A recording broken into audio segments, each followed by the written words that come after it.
Hello, good evening, everyone. This is Gunjan. I'm a registered migration agent from Aussizz Group, Melbourne, Collins Street office.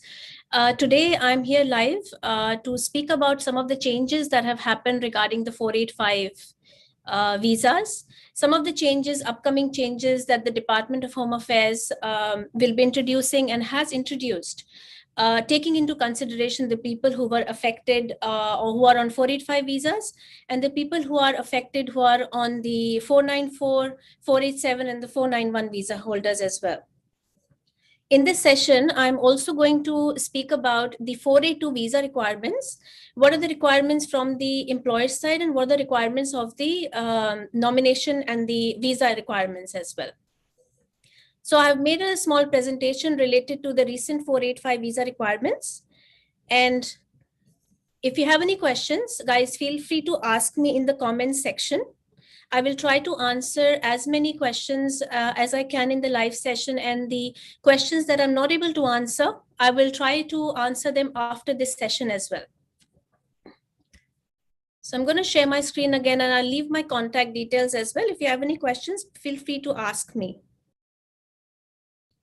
In the end, yes, I will have a question and answer session, but keep asking me questions in the comment section and I will try to answer as much as possible. Thank you, guys.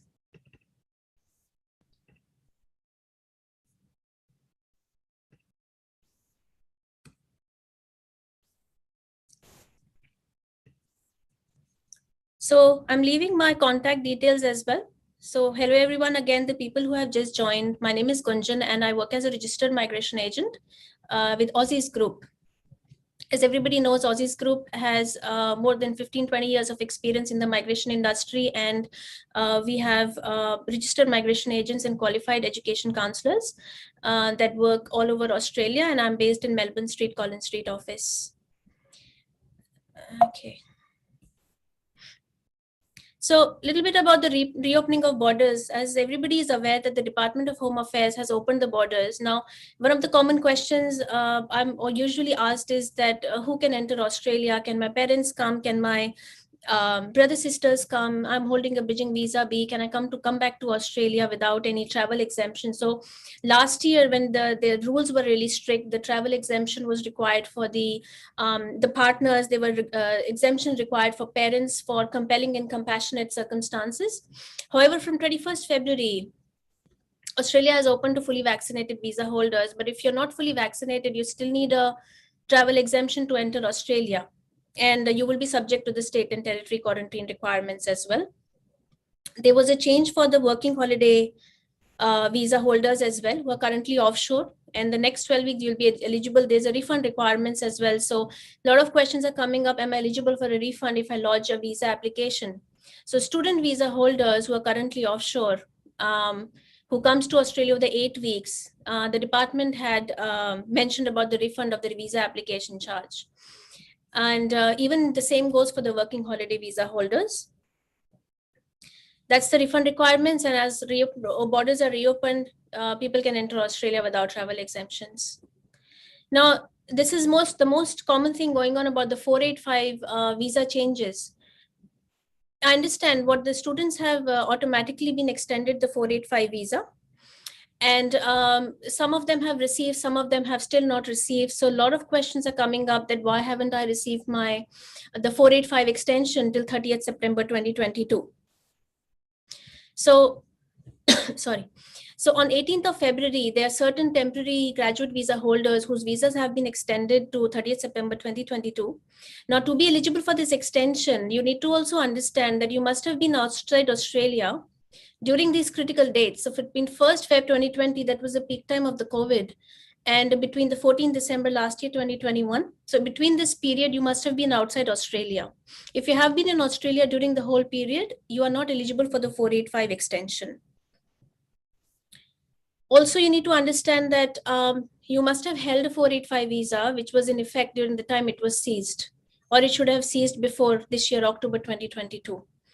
Your visa must not have been cancelled. So if you had a visa cancelled and you have not been granted another substantive visa, had any visa cancellation because of breach of any visa condition, then you're not eligible for the visa, the 485 extension. If you and your partner you have a partner dependent on your 485 visa, they will also be automatically extended. It's not only for the primary applicant, it's all for all applicants. You don't need to apply for this visa specifically, this 485, which has been granted till 30th September 2022. I get the questions that, do I need to apply for it? No, you don't need to apply for it. And there is no cost associated with it. The department has just been generous enough to give this visa to people who have been affected by the pandemic, who were not able to enter Australia due to this COVID border closure because of the scare. It was because of the COVID. So again, if you have been outside Australia between 1st Feb 2020 and 14th December 2021, you will get a temporary, you will get an extension from the department. But you need to keep in mind that you had to held a 485 visa. This is not for applicants who did not held a 485 visa. If you held a 485 visa, only then you are eligible for this extension. If you never had a 485 visa, then you're not eligible for this extension. Now, this is a news that the department had released. The Prime Minister had released this replacement stream visa, which is a 485 replacement stream visa. I've got question and answer questions here, which I can address after this slide as well. So that will answer a lot of questions by itself. And also I've got my contact details at the bottom of every slide. So that's my mobile number and that's my email address. You can email me your questions as well. Now, this replacement stream visa is also basically for the department has considered the applicants who are not able to complete their work period, because at the end of the day, this 485 visa, the purpose of the 485 visa is a work visa. It's a temporary graduate work visa. So the people who were affected and who were not able to come to Australia and work, they have also introduced the department the replacement stream visa. This is not in effect now, so don't get mixed up with the 485 extension that has been extended till September 2022. This is a new stream which will be available to applicants from mid-2022. You can stay tuned to the Aussizz group page, and obviously we will update as soon as there is something released from the department, because even the 485 replacement stream visa has certain requirements that needs to be met. It will not be automatic. To be eligible, applicant must hold a 485 visa that expired after or 1st February 2020 and have been outside Australia between this period, 1st Feb 2020 and 15 December 2021. So you must have been outside during this period. So it's not automatically given to people who are on 485 visa. There's a certain criteria that needs to be met. In normal circumstances, you can only be graduated, you can only receive a temporary graduate visa only once. You will not get a second temporary visa unless you have studied in a regional area, because everyone knows that the regional, you can get a 485 extension for 1 year. But in normal circumstances, if you have studied in a metro, Victoria, any non-regional area, then usually you are only granted once in a lifetime. Now, keep in mind that the department is still determining details on the application requirements. So it is likely that applicants will need to supply some more supporting information to apply for this stream. So it could be evidence that you have traveled in and out of Australia, or it could be evidence that you were not able to find. So this is just examples, but at the moment, department has not released that what requirements will be required for the applicants to meet the eligibility criteria for the 485 replacement visa stream.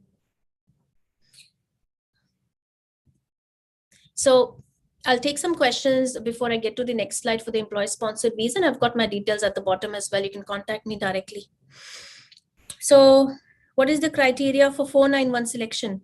So 491 selection, Mahesh, are you mentioning about the 491 visa criteria regarding the state nomination for the regional? If it's regarding the 491 extension, then the department yet has to implement that effect date. So the date of effect has not come yet for the 491 extension. You can ask about the 190 stuff. That's fine, Lorenzo. I'll try to answer your question related to 190, the skilled migration pathway. Any chance to PR access for 482 short-term visa? Yes, Gautam, that's what my next slide is about. The existing temporary skill shortage 482 visa holders in the short-term stream. This is a proposed change by the department. And when will it be in effect? The date, we will release it shortly on the Stay Tuned on the Aussizz group page. And as soon as the department releases, we will release when it will be in effect. But it is definite that the department has released a media release that they have said that the existing temporary skill shortage, the 482 visa holders could be in the short-term stream. I'll take one or two more questions. Ehsan, how much do you charge for 482 visa? To give you an overview, there's a very long detailed information, Ehsan. Can you email me your inquiry on this below email address, and I will book you an appointment to discuss your details. Do I call my parents in 491 bridging visa? Yes, you can apply for a tourist visa for your parents. So because the borders are open, there are no restrictions now. However, I will need to check how strong the application will be, whether they would meet a GTE criteria or not. So you can contact me for the consultation.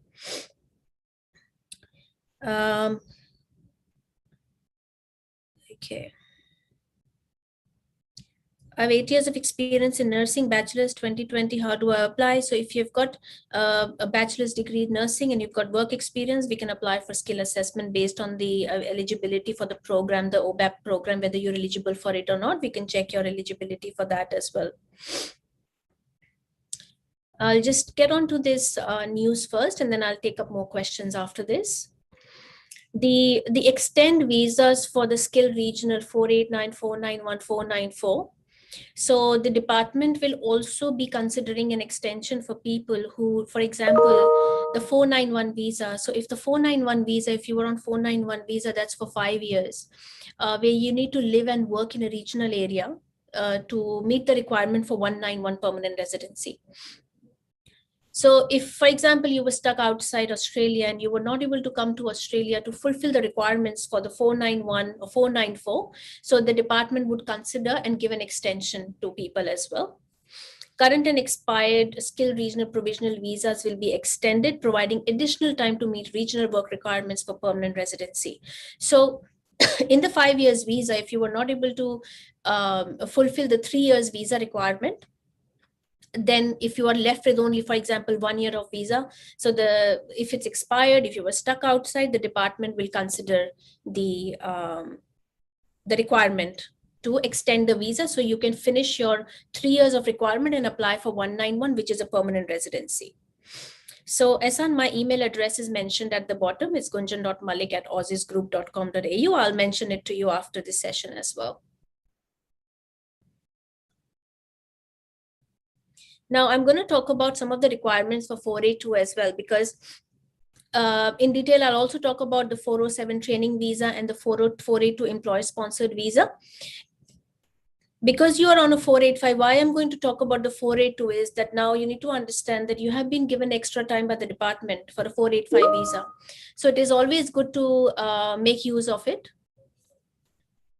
Sorry, I'm just going to, So it's always good to make use of the time that you have been provided by the department. And if you have an employee to sponsor you, and if you have if you have enough work experience, 2 years, which is the required work experience, then I encourage you to look for the employer sponsored options as well. All right. So the 482 basically process, it enables, it's a labor shortage visa. So basically the department has this 482 visa so that the clients can apply if they are skilled enough. So it's basically if the employer is not able to find the skills in the local labor market through the labor market testing, then what they do is the department says, okay, if you can't find an employer, if you can't find an employee in the local labor market, if you can't find an applicant, then yes, you can nominate a person who is already working in the organization in the nominated occupation, or you can hire someone who is outside the organization as well. So it is not mandatory that the person should be working in that organization, because I get this question usually that, do I have to be working in the company for the company to sponsor me? So no, you don't need to be working in the company already, but yes, it is recommended It makes it easier to justify the position genuineness. However, it is not mandatory that you should be working in the company that needs to sponsor you.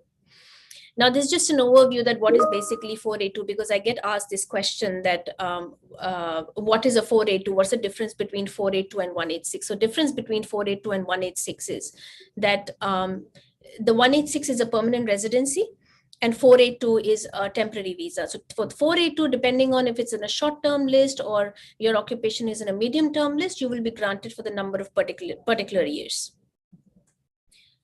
Okay, now the 482 is divided into 3 steps. First is the sponsorship, and then nomination, and then visa. So sponsorship is basically, they need to see that, okay, this, let's say if there's a manufacturing company who wants to sponsor a production or a plant engineer or a mechanical engineer. So the department wants to see that, is this employer who wants to sponsor, is this a legal employer who is lawfully actively operating in Australia, or is just some online business who doesn't have a lease, who doesn't have an office, an actual office operating, who doesn't have any customers. So that's whole the sponsorship is involved about that. Is it a genuine sponsor, and do they meet a financial, are they financially stable? Like if the business has been going into loss for the last 5-6 years since they have started the business, then yes, there's a question mark that how can the company support someone to sponsor. Second is the nomination. Nomination is basically the position genuineness, that why the company needs to sponsor this person. Is this something like a completely newly created position, or is this already existing position? So then the third is the visa applicant criteria. So the applicant, for example, is a mechanical engineer. So is this mechanical engineer eligible to apply for a 482 or a 186, depending on the qualification and work experience? 482 needs 2 years experience and 186 needs 3 years experience. All right. I've got my details at the bottom as well. So if you can contact me for any questions, more than happy to answer those questions after the session as well. I'll take some questions in between. I've applied for a 485 visa. I'm waiting for it. Can I go to India on a bridging visa B? And meanwhile, my 4, is there a rejection chance? No, I mean, if you're offshore, that is not a reason for rejection for 485. So if you're here on a 485 visa, or you have applied for a 485 visa, so I guess you're on a bridging visa A, you can depart Australia, but you'll not be able to come back if you don't take a bridging visa B. So, and bridging visa B cannot be applied outside Australia. So I highly recommend, once you have departed, you will not be granted a bridging visa B to come back. So while you're in Australia, you need to apply and get granted the bridging visa B before you travel. So I also recommend that before you book your tickets, get the bridging visa B grant, and then you can come back, and then yes, you can wait for the 485 grant as well. They're not going to, like, just being offshore is not a reason for refusal. 494 visa holders, how long they have to wait for PR? Aruna, so 494 is 3 years eligibility, so 3 years on that visa, and then you apply for 191. However, if you were affected by COVID and you were not able to work and you were not able to enter Australia on a 494, then they may grant you an extension and more time. However, if you have been in Australia and you have not been able to fulfill, then it's a 5 years visa, enough time to fulfill the 3 years. The sooner you fulfill the 3 years, you'll be able to apply for 191, which is a permanent residency. How to add my baby to this visa extension? So get the birth certificate and passport, and you need to contact the department to add your baby to the visa. Yeah. 491 on bridging visa, yes, you can sponsor, but however, you need to make sure that when you're applying for tourist visa, that I understand the borders are open for everyone basically, but even if you're applying for a tourist visa, you need to make sure an incentive to go back, whether you're applying for a tourist stream or you're applying for a family sponsored stream. So there's difference between these 2 streams as well. Just make sure how long you're applying the tourist visa for, because the tourist visa, obviously it's not as simple as it looks like when applying for the application. So you need to consider a lot of factors and requirements. So there are no chances of refusal.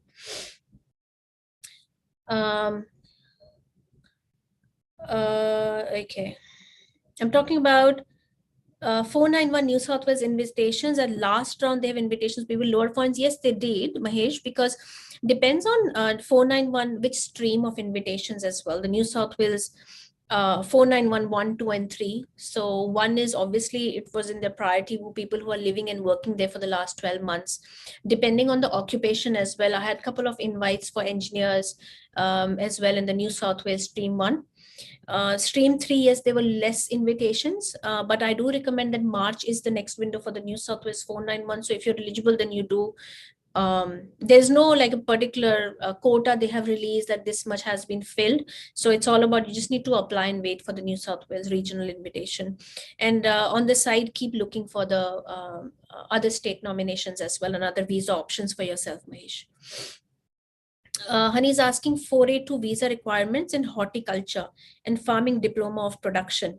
So yes, you can apply. So with 482 visa, you need to hold a certificate though, a minimum certificate requirement and plus 2 years of experience. Now that 2 years of work experience should not be casual.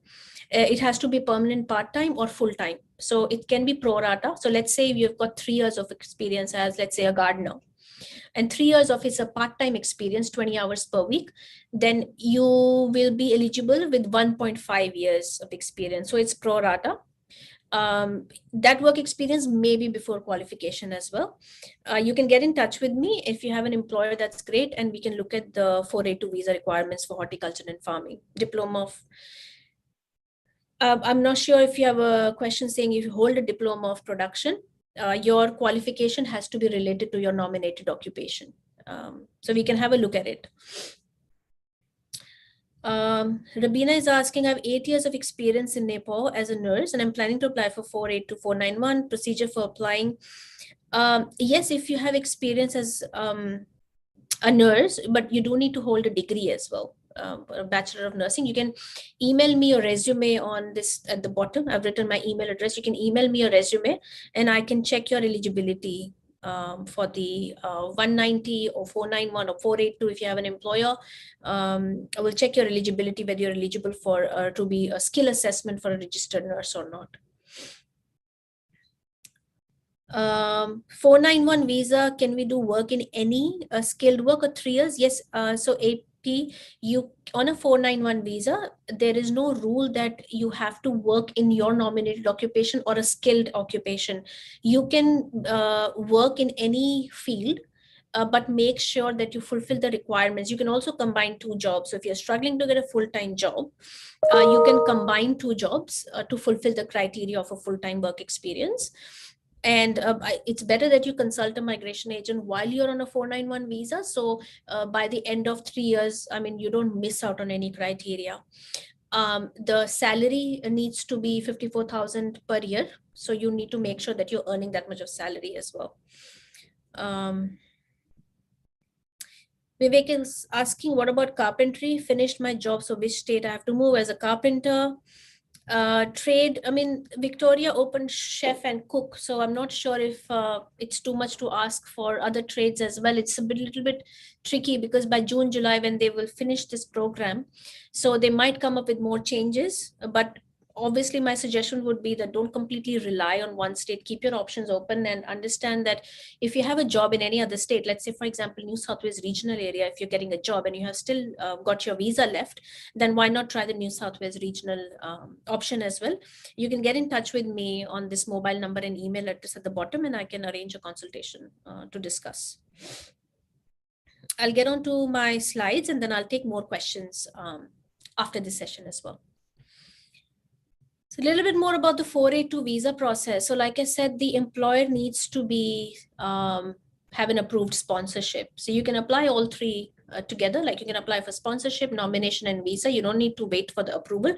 However, if you have still got your visa left, I do recommend get the sponsorship approval, then apply for nomination and then visa. Some of the documents, most common questions I get that what kind of documents my employer needs. Even this is for employers as well. You can show this to your employer as well, that this is what you will need. Because when I get calls from the employers, I'm generally asked this question that what do I need to provide? Also, the documents provided to the migration agent remains confidential, and the only party that is that those documents is released is the Department of Home Affairs. So you also need to make sure the employer is in confidence that the documents will remain confidential. For example, lease agreement, business activity statement, bank statements, um, evidence of cost. This is usually not required, the evidence of customers, but it's only if I feel that it's a weak application or the financials are not that strong, it's a weak financials, then I may require letter from accountant and other evidence just to show that the business is running and ongoing. Now, the 482 nomination includes labor market testing. I'm usually asked, do I need to do labor market testing or not?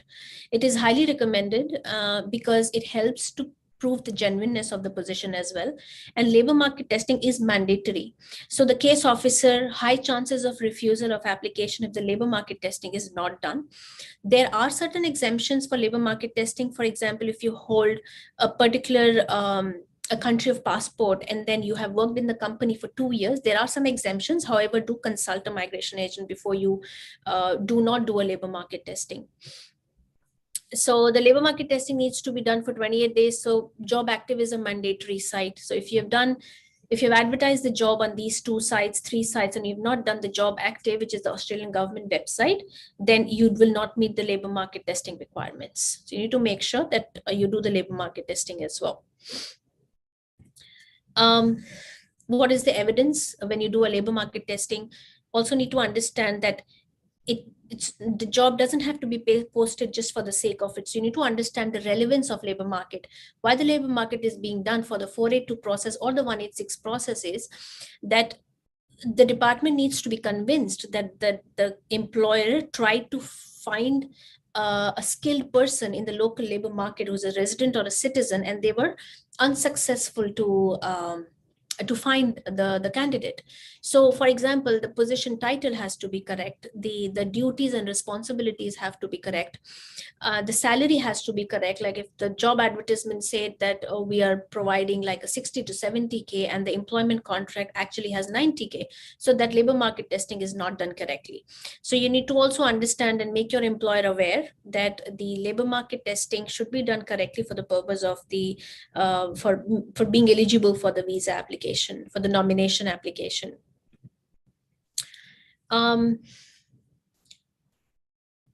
Financial documents needs to be provided by the company, ABN registration, financial documents, business activity statements, business bank statements, not mandatory, but based on the individual situation, I would advise whether it's required or not. Another important aspect for the 482 nomination is the position genuineness. Now that could be like maybe a 10 to 12 or a 20-page document, depending on the nature of the business. So let's say it's a steel manufacturing company who wants to hire a production engineer, or plant engineer, or mechanical engineer.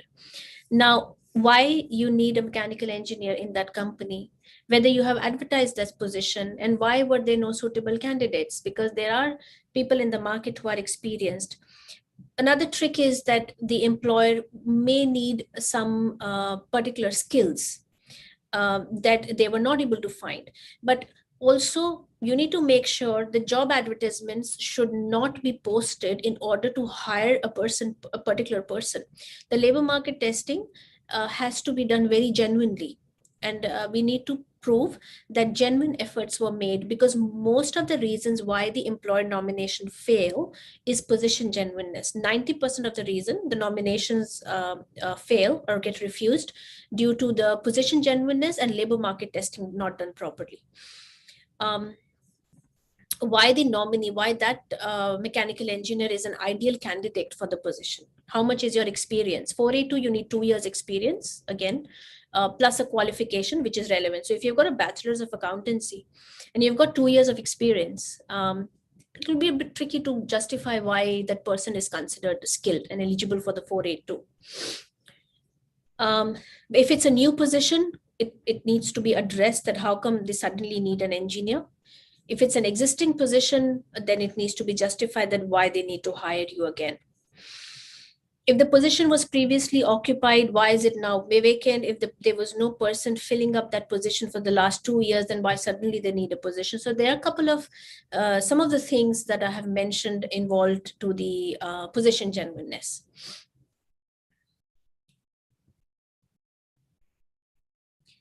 I'll take up some questions before I end. So please feel free to, I'll just check if I have missed any question in the beginning. Okay, any chance to PR access for 482?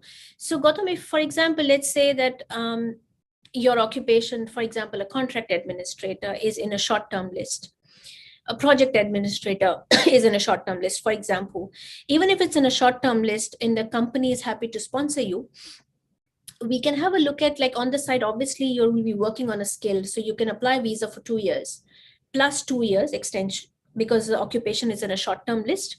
And then meanwhile, we can have a look at some state nominations for you. But yes, because unfortunately, currently the rule is it's in a short-term list, you may not be eligible for a 186. But looks like mid of the year, if the rules come up for any changes, then there may be changes. We'll update it on our Facebook page if anything comes up. But you can contact me. I can have a look. I'm interested to know what occupation is it that you have in short-term list.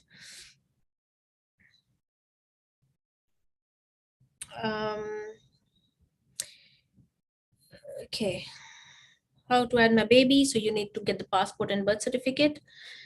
Current visa is going on. My current visa 485 is going on, about to expire on 18th October 2022.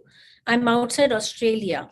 So yes, I mean, the borders are open now, so you may probably arrive back in Australia, and you can apply for replacement visa. However, I may not be able to like give you an assurance now, because the department, like I said, still needs to determine that what kind of people who will be eligible and what kind of supporting documents. But by the looks of it, if you were stuck outside, since you were granted the TR, you may be eligible, but let's wait for the further changes before we come to any decision.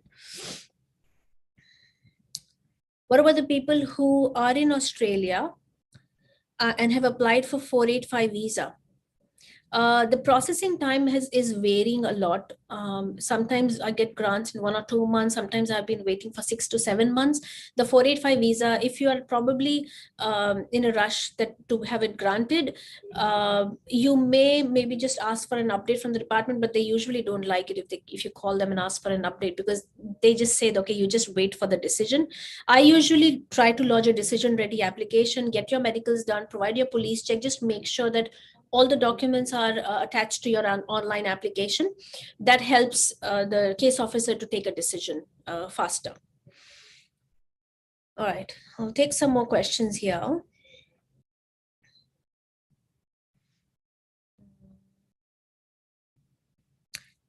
I'm an international student. Can I bring my mother as a tourist visa? So you can invite your mom on a tourist visa. The rule is that the borders are open as far as she's vaccinated, and it also depends, ET, that how long is your visa left. So for example, let's say if you've only got a 2 months student visa left, then obviously I recommend that you just probably plan it accordingly, because if you just have a 2 months visa left and you're calling your mom on a tourist visa, so incentive to go back is a little bit tricky. So maybe just secure your visa and see how long is your visa left. You can get in touch with me and I can consult you what's the best way to apply for the tourist visa.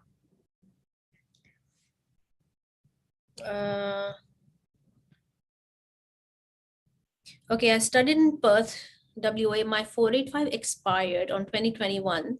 So you apply for 485 extension in September 2021. Interesting. Okay, so you got your grant. It's a very common situation. So look, you are eligible. So are you talking about the 485 extension, the regional extension? It is not mandatory to withdraw the 485 that you have already lodged. You can leave it in process. I assume that you're on a bridging visa A as well. So which probably, if you're already on a 485 visa and you're an extension till September 2022, they have said that you may withdraw it, but it is not mandatory. You can leave it in processing. It's up to you.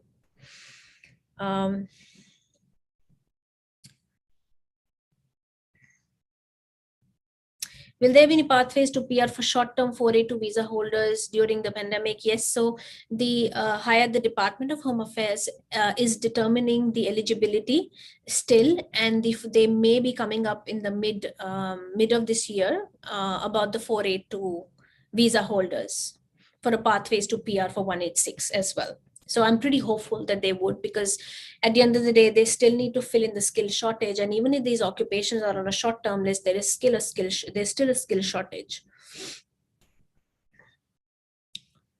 My student visa will expire on 31st of March this year, which is pretty soon. Completed in Major 10, call my parents on a tourist visa before. Yes, you can apply. I do always recommend that you have a substantive visa. And not bridging visa when you're applying for tourist visa. There is no like a criteria that if you hold a bridging visa, you cannot apply, you cannot sponsor anyone for tourist visa. It's not a rule, but looking by my experience, I do recommend that you hold a substantive visa when you invite someone on a tourist visa. Applied for student visa extension, haven't received, can I travel? So if you're traveling and you're coming back, make sure that you're on a bridging visa B. But if your course is finishing in March, so you need to consider the pros and cons and the questions you might be able to ask, that why are you going back to Australia, because your studies have already finished.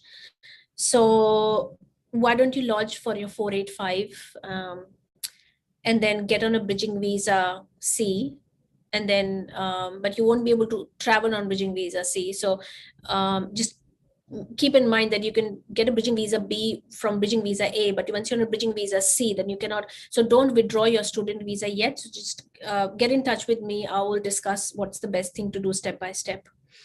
What I'm saying is that I get a lot of students coming to me saying that, oh, I've already withdrawn my student visa. Now I'm on a bridging visa C and I want to travel. You can't travel. You can't come back on a bridging visa C, and you can't apply on a bridging visa B. Daughter went offshore, return date is expired. So you can't apply for bridging visa B offshore, unfortunately, Pawan. But which visa has she applied? Maybe wait for its grant for her to come back to Australia. 482 cook requirements certificate plus 2 years of experience as a cook, maybe post or pre-qualification, part-time or full-time, no casual. Kalpesh, you can get in touch with me and I can discuss the details about the 482 nomination, sponsorship, and visa. Okay. I'll take a couple of more questions before I finish, but feel free to ask me and email me and contact me on my mobile for any questions. It's been 20 months, lost my 491. That's a long time. Will this time count for 3-year period? No. Unfortunately, that period does not count for 3 years. I know it's not fair because it's a really long period, and that's one of the arguments, that a lot of people keep having because your 3 years start from the visa grant of 491. So your 3 years, the bridging visa period is not good, but 20 months is a really long time. Can you get in touch with any of your, the migration agent whom you're lodged with, and see if there's anything pending, or ask for an update from the department? That probably would be a good idea. For 20 months, 491. Yeah, that's pretty long processing time.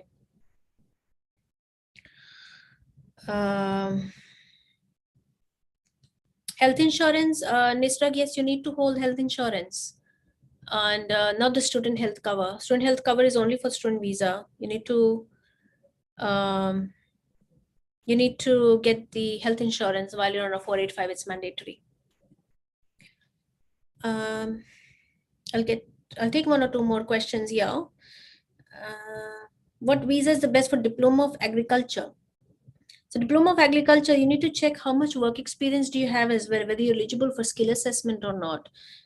You must have done some certificate before the diploma of agriculture. Or you just got the diploma of agriculture? So you can get in touch with me. We can discuss your skill assessment and visa requirements, because to apply for state nomination, you must have a skill assessment as well. All right, so feel free to ask me questions on my email and mobile as well. And sorry if I haven't been able to cover most of the questions. However, I'll try to answer those questions after the sessions. So this session was about the 485 recent changes. Just to recap a bit, the 485 extension has been automatically being granted to the applicants till September 2022. If you've already lodged a visa application, you may consider withdrawing it, or you can leave it in process. It is not mandated to withdraw the visa, but you need to consult a migration agent. You can get in touch with me whether to withdraw it or not, because if that visa gets decided, it will supersede your current 485 grant. So you should check that with an agent. All right, and then we had discussion about the 482, whether the department may be considering it for the short term to so that the clients can apply for the permanent residency if your occupation is a short term list as well. For any questions, feel free to contact me. And thank you everyone for attending this session. Have a good day. Bye-bye.